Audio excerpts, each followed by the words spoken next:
Shalom, this is Yair Davidiy speaking to you from the land of Israel. I represent Brit-Am, Hebrew awareness. We researched the whereabouts of the lost ten tribes and we have found them amongst Western nations. Find the lost ten tribes to be amongst Western nations. The English-speaking nations, that is the USA and Canada, Australia, New Zealand, the UK, and all their offshoots, they represent the tribes of Joseph, Ephraim, and Manasseh. We find that Manasseh historically was more predominant in the USA, whereas Ephraim pertained more to England, to Britain. Nevertheless, in our time, it is more focused. The biblical importance appears for the moment to be more focused in the USA. And the USA, from that point of view, represents the whole of Joseph, or the main body of Joseph, the mainstream of Joseph. And we find the Great Seal of the USA to represent the tribe of Joseph. Other previous talks and articles on the internet of ours have spoken about this. We have a few points here that that need to be refreshed, that need to be pointed out. A few additional points need to be pointed out, and these are of importance. Have the US dollar. Take out a dollar bill and you will see the Great Seal of the USA. And on this Great Seal you will see quite a few signs that have biblical significance that could be interpreted as referring to the tribe of Joseph. You have 13 arrows in the claws of the eagle, 13 leaves and 13 berries on the leaves. The other claw, and also even 13 feathers on the tail of the eagle, and these represent, or this number 13 represents the 13 original colonies of the USA that today have increased and grown and become 50, but could also be taken to represent the 13 original tribes of Israel. As we have said on many occasions, according to the Bible, the 12 tribes of Israel, the Bible always maintains a quorum of 12 tribes, but actually there are 13 tribes because the tribe of Joseph was divided into Ephraim and Manasseh, and each of Ephraim and Manasseh were considered full-fledged tribes in their own right. The quorum is maintained by either counting Ephraim and Manasseh as the one tribe of Joseph, and including Levi, or leaving Levi out, that is the tribe of Levi, leaving it out of the quorum, because Levi did not inherit a consolidated tribal area, but it was scattered, spread throughout the other tribes. And we could also say that the number 13 was important to Joseph, because Joseph benefited from 13, for the real number being 13 tribes instead of 12, to the degree that his own tribe, Joseph, was divided into two and became two tribes, Ephraim and Manasseh. Point of interest, if you look at the stars above the head of the eagle, the stars number 13, and the stars are also configured the shape of the Star of David, which is traditionally a symbol of Judah, and Judah too was to be important in the USA. The Jews and peoples of Jewish descent played an important part in the history and the destiny and in the national character of the USA. Also, on the other portion of the Great Seal, as seen on the dollar bill, you will see a pyramid, and above the pyramid you have an eye, representing the eye of providence, and this eye has had all different explanations attached to it. They all could be true, or maybe none of them are. It doesn't really matter from our point of view. This eye represents the eye of providence. That is the common explanation given to it, and that's what it can represent. And also, the eye above was an expression found in the blessing to Joseph. It represents Joseph, it indicates Joseph. And in this case, the eye is above the pyramid, and the pyramid was the symbol of Joseph, as we will see. Each of the tribe each of the Israelite tribe had its own flag, its own standard. As it says in Numbers, Book of Numbers, chapter 2, verse 2, every one of the children of Israel shall camp by his own standard, his own flag, beside the emblems of his father's house.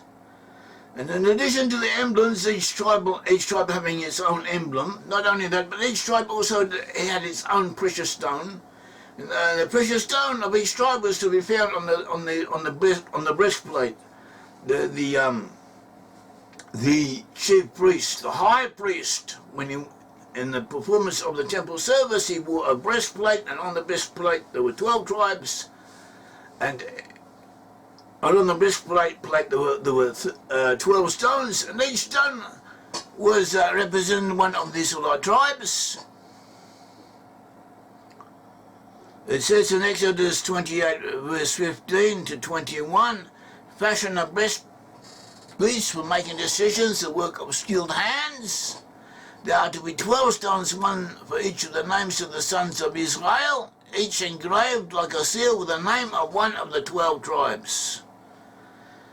And then too we have a Midrash Rabbah. Midrash Rabbah was possibly written down about 800, 900 CE, that is relatively late, but it contains a lot of ancient material going back even to biblical times, beyond that, from the earliest beginnings to a later period. It covers it all. And so the Midrash consists of sayings and anecdotes and points of view emanating from sages of the Talmud and those who came after them. And it is not obligatory. You do not have to accept it in the same way as you would have to accept the Bible. But it comes from a high source, and therefore it is to be considered with reverence and given consideration. So the Midrash, Bamidbar Rabbah 2:7 says that the precious stone of Joseph, remember each tribe had its own precious stone, the precious stone of Joseph was the Shoham. The Shoham is identified as the onyx, which is a black stone. The color of his standard, the standard of Joseph, was the deepest black. Was drawn up for two princes, Ephraim and Manasseh. It depicted Egypt. Since all their days were in Egypt, unlike the other tribes, Ephraim and Manasseh, the two sons of Joseph, had been born in Egypt and were brought up in Egypt. And therefore the Midrash says their standard was to be a picture of Egypt. On the standard of Ephraim was depicted a bull. And on the standard of Manasseh was depicted a ram, which we understand to mean a unicorn. So a commentary, Rabbi Zev Wolf Einhorn of Horadma, known as the Mahazul, he died in 1862. He, in his commentary on the Midrash, he understood this saying of the Midrash to say that Ephraim and Manasseh had each their own standards. The standard above Ephraim and Manasseh was deep black, and there was a picture depicting Egypt on both of them. In addition to that, the standard of Ephraim had a bull, and that of Manasseh a unicorn. Previously, we had the idea that there were three standards. That when Joseph and Manasseh acted together as one tribe, they had the one standard of Joseph, which was a picture of Egypt. And when they were separate, Joseph had a standard representing a bull, and Manasseh that of a unicorn. But this Perush of the Mahazul seems to be more authoritative and possibly more correct, so we'll go with that. It doesn't really make much difference from our point of view, what we're discussing at the moment.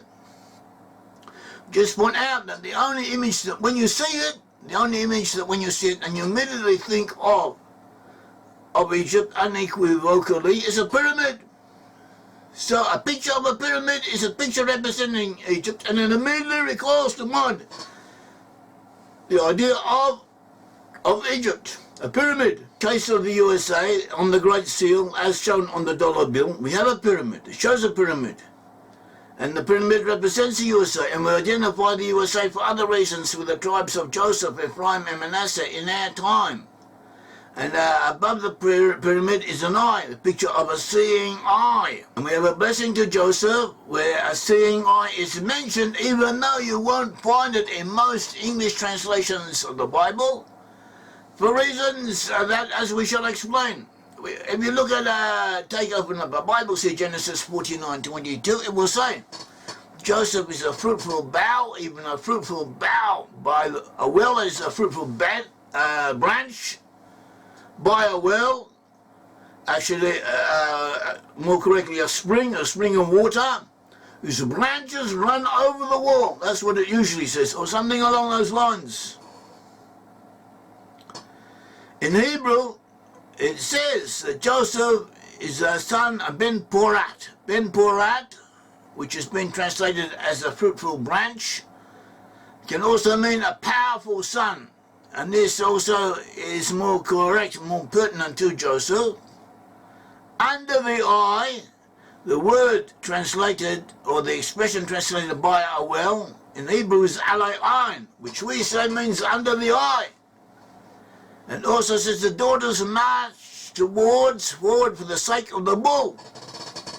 Now daughters in Hebrew can also mean colonies and offshoots. That is, the colonies and offshoots of Joseph. They march together. The sake of the bull could mean Ephraim. Well, the word translated as bull can also mean wool. But that doesn't matter, that's another point. We can take either interpretation.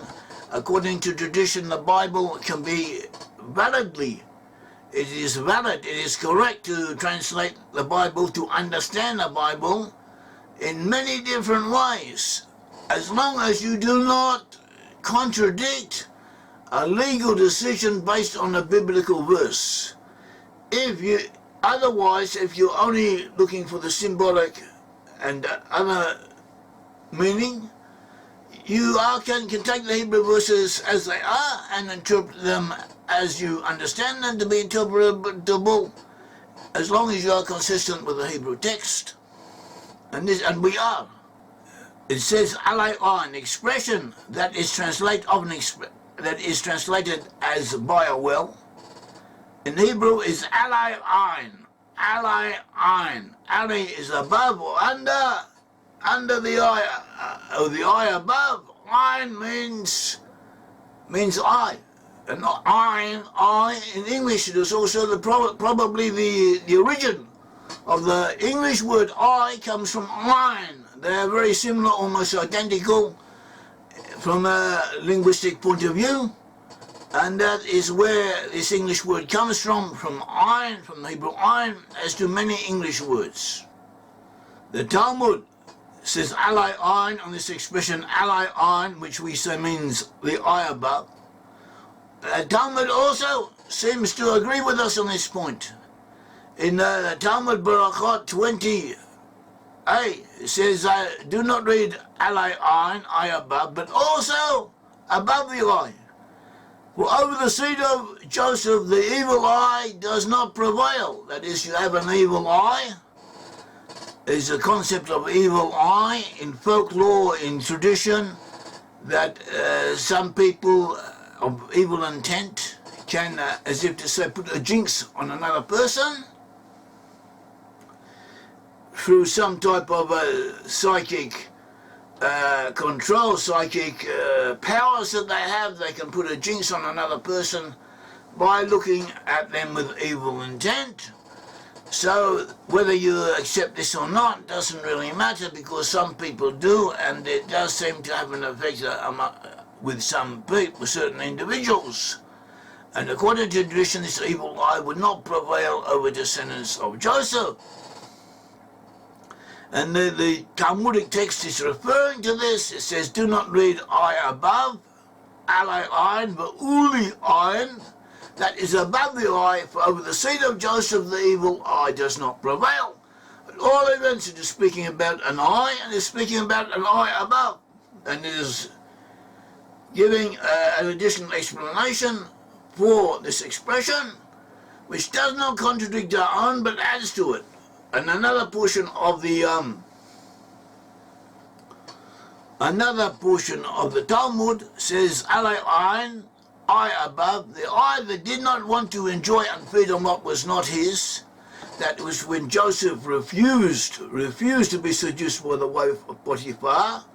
That eye shall merit to enjoy as far as the eye can see. In other words, the eye above shall be free to enjoy whatever he sees. That too is reflecting on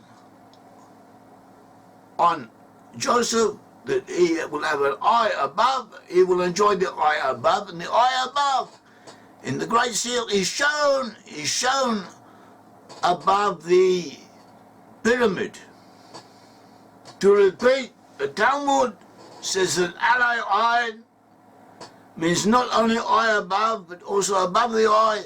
See Baruch 20a, and it also says alay eye, that it means the eye above that did not want to enjoy, feed on what was not his, and therefore he was blessed to receive as far as the eye can see. That is in Zwahim 118. We have from the blessing of the blessing in Genesis 49. It says that Joseph will be a son of fertility, a fertile son, also a powerful son, a son of power, under the eye. The daughters, that is the colonies, the states, the subsidiaries, will go forward for the sake of the wolf, for the sake of Ephraim. And that is how the verse can be understood. And that is a legitimate understanding of the verse, and it is close to the literal meaning, as close to the literal text as you can get, and it is corresponding with the present reality in our time. The Joseph is to be found concentrated in the USA in our age, and this is represented by the Great Seal, as shown on the dollar bill, which has a picture of a pyramid on it, and above it an eye. The pyramid represents Joseph. Joseph was represented by a pyramid, and above it is the eye, and the blessing to Joseph referred to the eye above, and that is what you see. And this is a proof in its own way that the USA is to be associated with Joseph in our age, and this comes together with all the other numerous proofs that we have and additional evidence. Thank you. May the Lord God of Israel bless you.